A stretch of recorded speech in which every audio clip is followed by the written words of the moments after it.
God, I might get it right in a minute.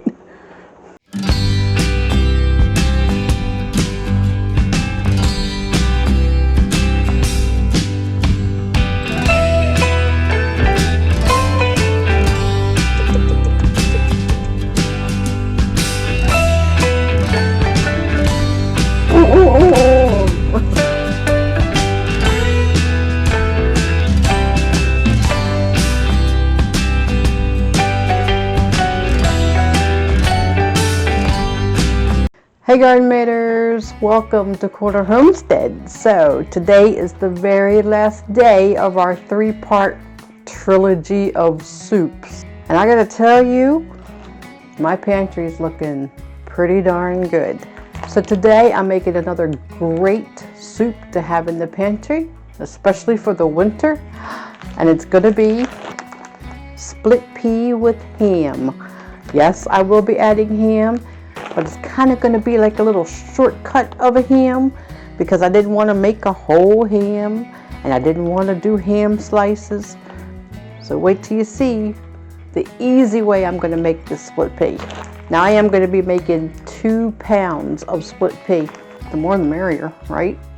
And this soup is another one that just could not be easier to make, but I need to get it started because it's already getting a little late and it's going to take a little while to cook. So I'm going to put my peas on the stove in the pot of water. So while these are cooking, I am going to go ahead and get my vegetables prepared, my celery, my carrots, and my onion. Want to get them all diced up and ready to put into the pot. But these have to get cooking now. So in part 1, I give the refresher course on using the pressure canner, just for those who may need a little bit of a refresher course. But if you haven't watched part 1 or part 2 of my trilogy of soups, please, I hope you go back and watch those videos as well. I'll leave them at the end of this video. Won't be easier, just go in and click and you'll be there. So let's get started. So I'm using just my 8-quart pot and I filled it about halfway full of water. So one thing you have to do before you add the peas into the pot, you want to put them into a strainer and you want to rinse them very well, inspect them, pick out whatever isn't supposed to be in there.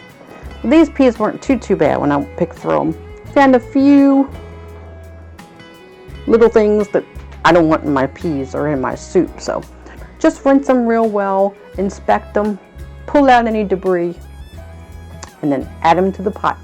So here are my rinsed and inspected split peas. I'm going to go ahead and add them right into the pot.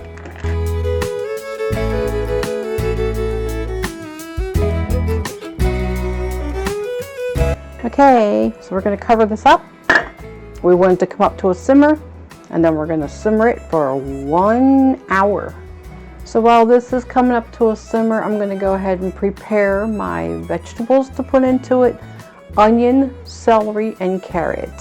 I like to do mine in fairly smaller type pieces, but any way you want to chop or dice or slice your vegetables is perfectly fine. There are no rules. Do it the way you like. So this has been cooking now for about 30 minutes, and as you can see, the peas are breaking down really good. I'm going to now get ready to add all of my vegetables that I just got done cutting up. And these are going to continue to cook in the pressure canner, so it's no need to use an immersion blender. You could if you wanted a creamier soup, but I just don't think it's needed. I'm going to also add some salt and some pepper, just about a teaspoon of each, and I want to use some thyme. You could also use sage or any other spices that you like to use. You want to put in a few bay leaves because I doubled the batch. I'm going to be using 2 of the bay leaves, and I'm also going to put in 1 tablespoon of the minced garlic. I just think it gives it a better flavor. So this is my shortcut. I am using the Smithfield cubed ham. I bought 1 cubed and 1 diced. The diced is a bit smaller. The cubed I liked better. So I'm just going to add both of these packages into the soup. And this is a better shot of the cubed. You can see it is a bit bigger in pieces, which I think made a nicer piece of ham. Just give it a little bit of a stir, and I'm going to put the lid back on for about 20 more minutes. So at this time, you want to do your quality security check on your pressure canner lid. Make sure you can see through that hole. If not, get it unblocked. Add your 2 quarts of water and 2 small splashes of vinegar. Okay, so because I'm using the ham already packaged, the little cubes, I just tasted it, doesn't have a whole lot of ham flavor to it, not as much as I like. So I am going to add, like I say, make it your own. I'm going to add a couple of packets of the Goya ham concentrate. This stuff is so good.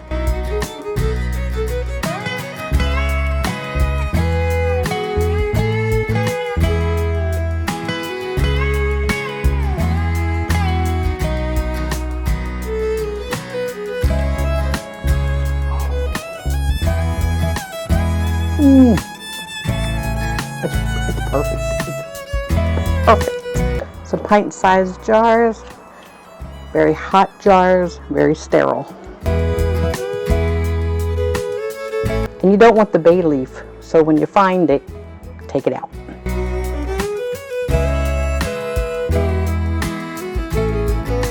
Quarter-inch headspace, don't forget.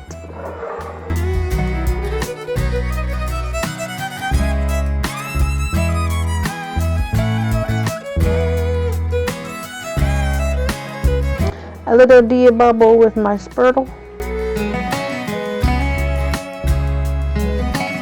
Paper towel with vinegar.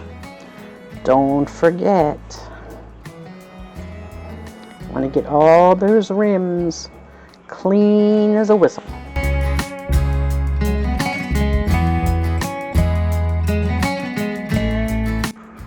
Put on the lids and then the bands. Finger tight only.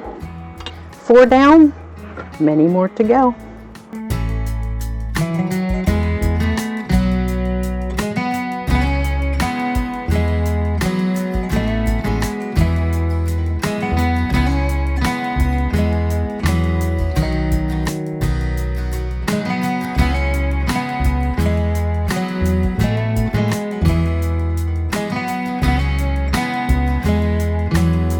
Okay, so because I'm using regular mouth pint-sized jars, I'm able to get 10 of them in my canner.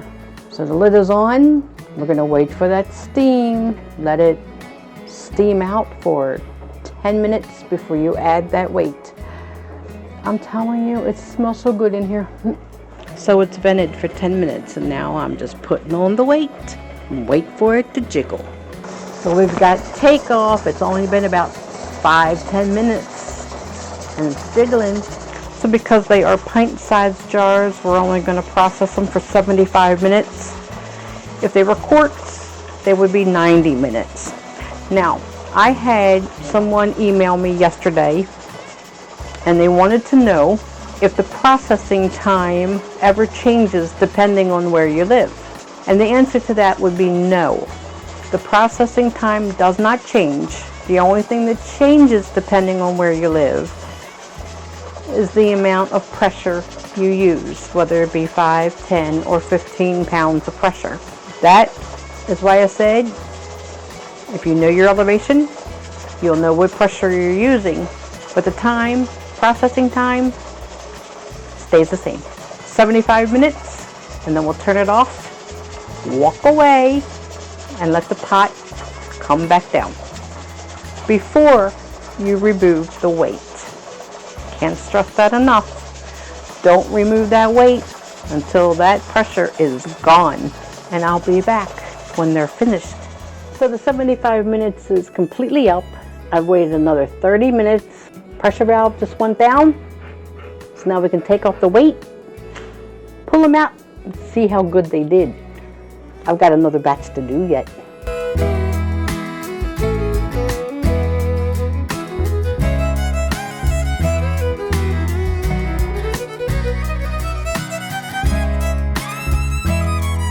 Okay, garden maters, so during this 3-part trilogy of soups, I managed to get the grand total of 12 pints plus 1 quart of the creamy chicken soup, 7 quarts and 2 pints of the beef barley soup, and 12 complete pints of the split pea with ham.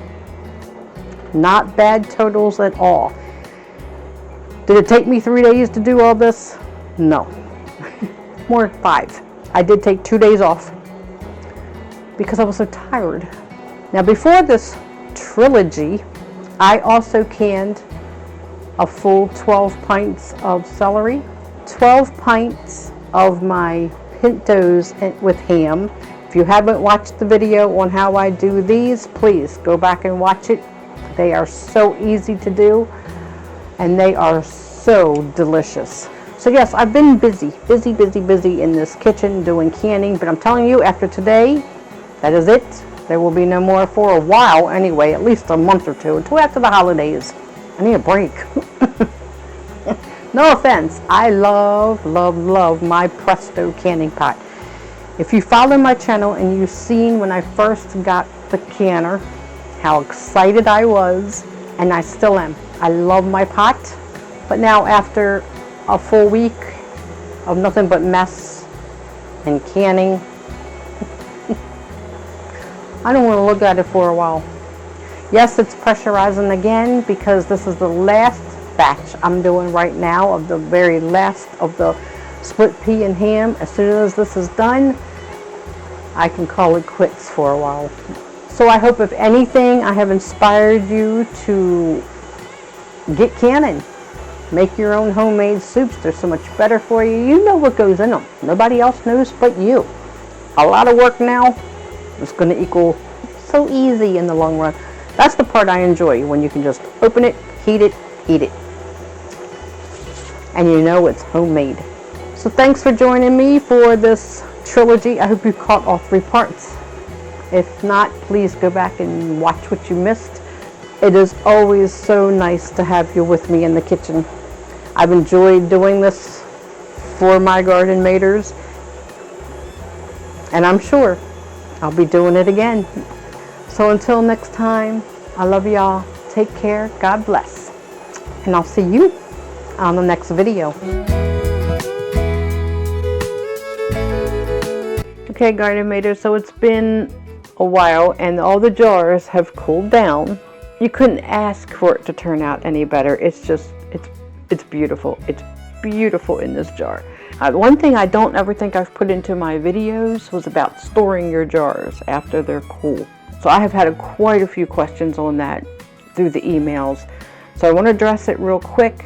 When you do your jars, it is natural if your jars have seepage when you're processing them. So after they're cool, you just want to wipe them down, wash them off. So when you store these jars, I just take them and put them right back into the same boxes that the jars originally come in. That way it keeps them more organized on my pantry shelf. So when you store your jars on the shelf, the main thing is you don't want to store it with the band tight. You can either take it completely off, so it's not going to go anywhere, it's sealed. Or what I do, I just give it a little loosen.